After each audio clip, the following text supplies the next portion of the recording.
Bonjour Catherine, bonjour à tous. Effectivement, nous sommes en plein dépouillement ici, après cette élection qui s'est déroulée durant un mois où les agriculteurs de Guyane avaient la possibilité de choisir leur candidat pour l'élection du futur président de cette chambre d'agriculture. Donc, comme je vous le disais, on est en plein dépouillement et nous sommes en compagnie de monsieur Pierre Papadopoulos. Bonjour monsieur. Bonjour. On rappelle que vous êtes donc le directeur de l'alimentation, de l'agriculture, de la forêt. Comment se déroule en ce moment ce dépouillement?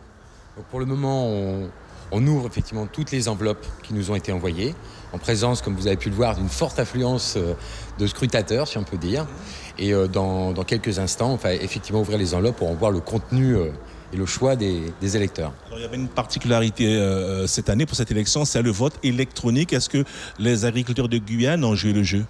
Ah oui, non seulement ils ont joué le jeu, mais en fait c'est en Guyane qu'il y a le plus fort taux d'utilisation du vote électronique, avec 37% des votes, des inscrits qui ont voté par le vote électronique. Comment peut-on l'expliquer?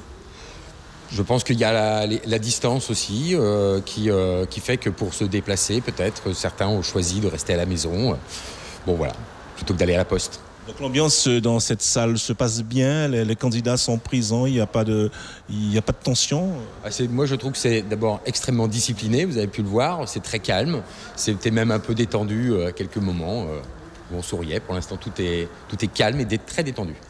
Voilà, pour l'heure, nous pouvons entendre des réactions de candidats, car le dépouillement se déroule toujours. Je vous rappelle que 5 têtes de liste devraient donc être élues dans quelques instants. Il s'agit de Jean-Yves Tarcy, d'Albert Siong, d'Alain Dizout, de Jean-Hubert François et de Julien Ducas. Donc ce sont des personnalités qui ont mené leur syndicat afin de succéder à Albert Siong, qui lui est aussi, je vous le disais, candidat. Donc pour l'heure, pas de renseignements concernant cette élection à la Chambre d'agriculture. Nous en saurons un peu plus ce soir dans le journal de 19h30.